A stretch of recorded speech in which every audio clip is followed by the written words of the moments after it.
Hi, and welcome to the show. Subscribe at kevinmd.com/podcast. Today, we welcome Julia Drydyk. She's a public policy analyst. Today's Kevin MD article is Human Trafficking Isn't What You Think, Why Education is Key to Stopping It. Julia, welcome to the show. Thank you so much for having me. All right, so let's briefly share your story and journey and then what led you to contribute this article on Kevin MD. Yes, I'm currently the executive director at the Canadian Centre to End Human Trafficking, and I joined about 6 years ago. But before that, I spent about 15 years working in research, public policy, and evaluation on issues like poverty reduction, community development, social inclusion, employment.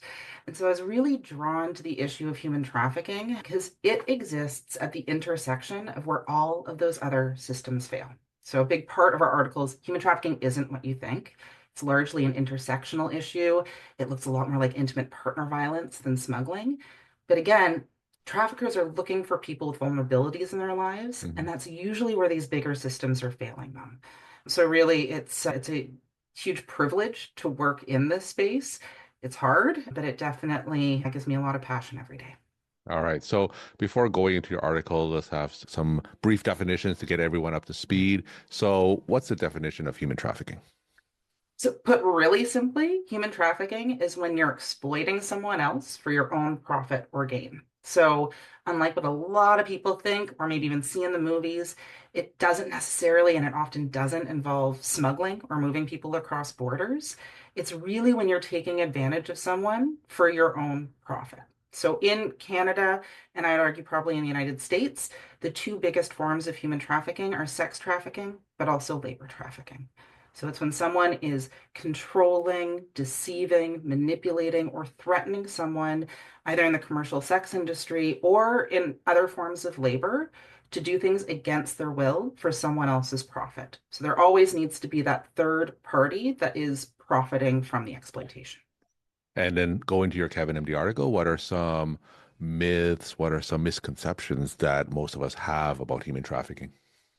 So this is one of the biggest challenges we have in the fight to end human trafficking is that people again think of the movie Taken. They Hmm. think that this means people are being kidnapped off the street or in their homes, smuggled across borders in shipping containers, chained to radiators, and then being, sexually abused and exploited. That can happen, but more often than not, and we see this all the time in operating the Canadian Human Trafficking Hotline, it's actually someone the victim knows, loves, and trusts. They embed themselves as someone like a boyfriend, a friend. Horrifically enough, it can also be a family member. In the case of, the boyfriend trafficker, they'll start by being a Romeo, right? They'll find out the person's greatest dreams and aspirations and their biggest fears. They'll give them and shower them with everything they've ever wanted. And so we say, yeah, that can look like expensive clothes, bags, purses. It can also just mean a roof over their head, stable meals, and the promise of unconditional love. And actually, quite quickly, sometimes in the matter of weeks or months, they then start clawing that back. And then they start telling them, you owe me something. Think of all the money, everything I've given you, you need to start pitching in. And they'll use that as a way to groom them into the commercial sex industry. So often, when you're at the kind of peak stage of exploitation, victims have no control over their lives. They don't control when they eat, when they sleep, who they see, how many sexual activities they have to do in exchange for money every day. And again, overwhelmingly, the vast majority of the profits all go to the trafficker. So this is all for their profit. And it's largely through that emotional control and coercion. There is often physical violence, but more often than not, it's that psychological bond that's used to threaten and to keep people in this horrible situation. So it seems to me that in the situation that you describe, where the perpetrator could be a boyfriend and the Romeo, and eventually slowly descends into exploitation, commercial exploitation, and being groomed, there's steps in between where some can think that there may be some off ramp. So, like in terms of a typical path for a trafficking case, like does the victim reach out for help? What kind of support systems before they get into that situation where they're commercially exploited? It's a great question, and that's why education for everyone is so important. Traffickers will often start grooming them into the commercial sex industry, even by doing things like webcamming or getting, sexual photos.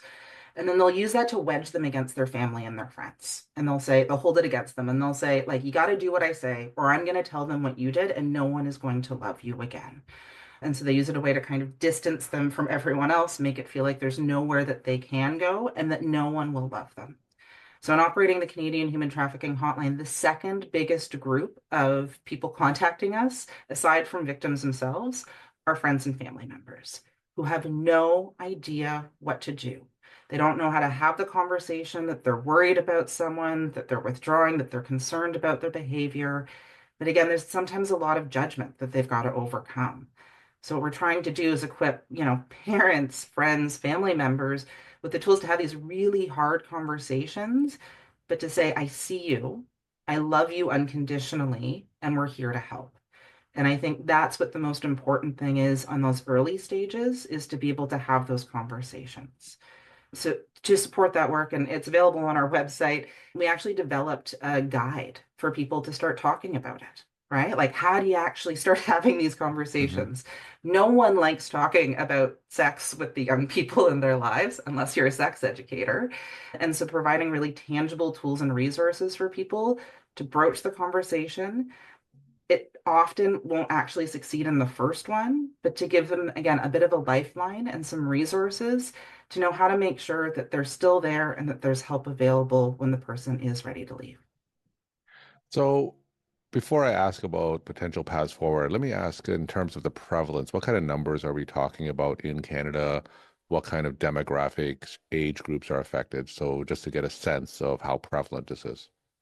Also, the data we have is just the tip of the hotline. So we operate, again, the Canadian Human Trafficking Hotline. We're 24/7, 365 days a year. We operate across Canada with partners across Canada.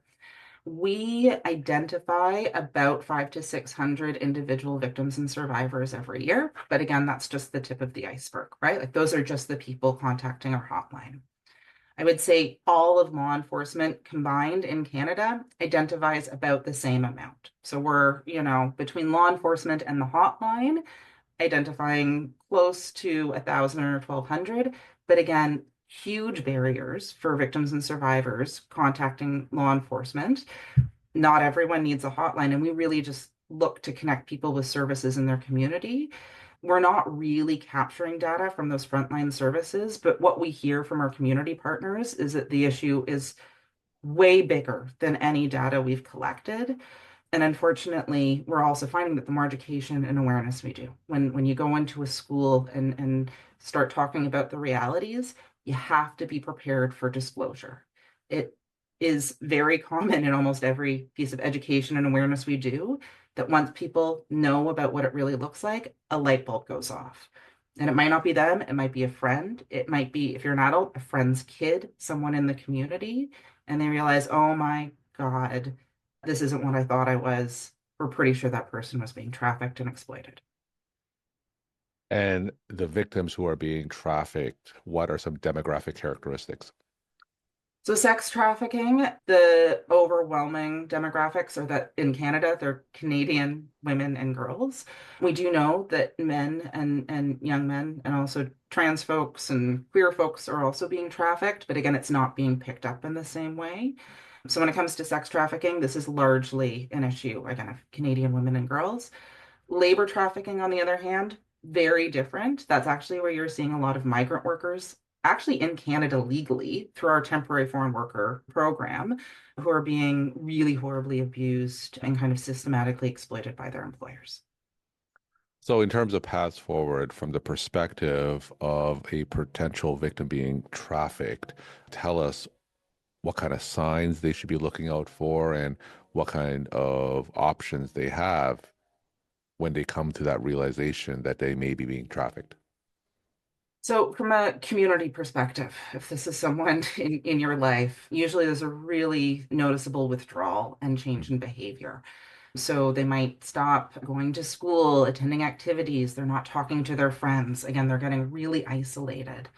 They might also start doing things like providing canned answers. So being really secretive about maybe new people in their lives, not being forthcoming, you really can't get at where they're going or what they're doing, showing signs of intimidation and fear. And so these can be really subtle again too, right? But then we also see in the grooming phase that there is an in love bombing, really expensive clothes, nails, hair, things that just don't make sense for their normal income. And then, of course, there also could be signs of physical abuse, so cuts and bruises, those types of things.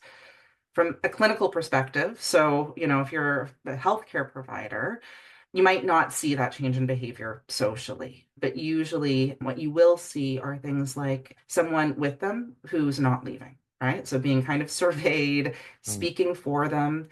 Again, the signs of fear and intimidation can be kind of subtle. So often it's not speaking for themselves. Often traffickers will actually hold their ID. So really showing signs of control. And it might look very similar to other forms of intimate partner or domestic violence, right? So having that person who's speaking for the other person, needing to know everything and not letting them be alone at any point. And in terms of next step, if they realize some of these signs, it would be to call your hotline. Yeah, so we encourage anyone to call the hotline at 1-833-900-1010. We've partnered with over 1,000 frontline service delivery partners across the country. And we also have specialized reporting protocols with law enforcement in pretty much every community across Canada. We only report where often, well, if there's a legal duty or if we have the consent of the person. Involving law enforcement can actually make things more dangerous in the short run, but we do have those relationships. But also, and we talk to a lot of frontline service delivery partners about this too, and encourage them to develop safety protocols and policies so that you've actually got tools to be able to maybe get the person alone, ask them if they're okay, and even share resources like the Canadian Human Trafficking Hotline. So really being thoughtful about how it is they engage. Similar to intimate partner violence, the most dangerous time for someone is when they're leaving. That is the most likely time for physical assault, even murder and death, right? And so we need to be really careful and thoughtful about what that exit is. And often, if you rush it, or if you're not working with the victim to really understand the safety considerations, that's when the worst possible outcomes could happen. What are some things definitely not to do? And you kind of implied a few things, but just to kind of spell it out, what are some things that, if we're concerned about a loved one being trafficked or if someone's being trafficked themselves, what are some things definitely not to do? So we get a lot of this even in bystanders, thinking that they can just intervene and solve the problem themselves. Again, lots of danger there. So you need to be thoughtful about your own physical safety and what that means in terms of potential attacks and assault and violence for yourself. If you know the person well, I think it is about starting that conversation around safety, having them access supports. We do a lot of safety planning through the hotline. And so again, we're a resource to say, like, based on your situation, we can work with you to develop a plan to exit in a way that's going to mitigate as many risks as possible. If it is urgent and if there's a lot of immediate risk, call 911. We're not saying don't call 911 if you're in immediate danger, but often kind of trying to connect people with services in their community is the best way forward because it's complicated, it's dangerous, and it's not easy, and you really need a whole community around to make sure that the person is exiting safely and that they've got somewhere safe to land when they go. Give us a sense of who these traffickers are. Like you mentioned the movie Taken, for instance, are they organized gangs? Like, what are some misconceptions about who human traffickers are in general? Traffickers can be anyone. In research that we conducted in 2020 on human trafficking corridors in Canada, there can be gang involvement, but they're usually working independently of that gang. So one of the reasons that trafficking is growing is because it's a high profit, low risk crime. Because the evidence is so much based on individual victim testimony, it's actually really hard to lay charges and to prosecute. And they know this. And so they're kind of doing it, even if they are involved in gangs, they're kind of doing it on the side and knowing how to launder and hide the money to be able to profit as much as possible. Sometimes even putting the debts in the victim's name as a way of masking it. So we've seen every demographic, every type of person. We do see overwhelmingly that traffickers of sex trafficking victims are males, male identified. But we also know that increasingly victims are also being coerced into trafficking other people as a way to reduce the threat on themselves. So their quotas are reduced. They might be threatened less or being, beaten less if they're actually recruiting and overseeing others. So there's a bunch of layers to all of this. We're talking to Julia Drydyk. She's a public policy analyst. Today's Kevin MD article is Human Trafficking Isn't What You Think, Why Education is Key to Stopping It. Julia, let's end with some take-home messages that you'd like to leave with the Kevin MD audience. Just that if something in your gut feels off, it probably is. And so please do not hesitate to call the Canadian Human Trafficking Hotline at 1-833-900-1010. Doesn't need to be an emergency situation. We're really there to meet everyone where they're at. And if you are in the States, you're also welcome to call, and we can also refer you to American resources through the US National Human Trafficking Hotline. So we're here for you 24/7, 365. Julia, thank you so much for sharing your perspective and insight, and thanks again for coming on the show. Thanks for having me.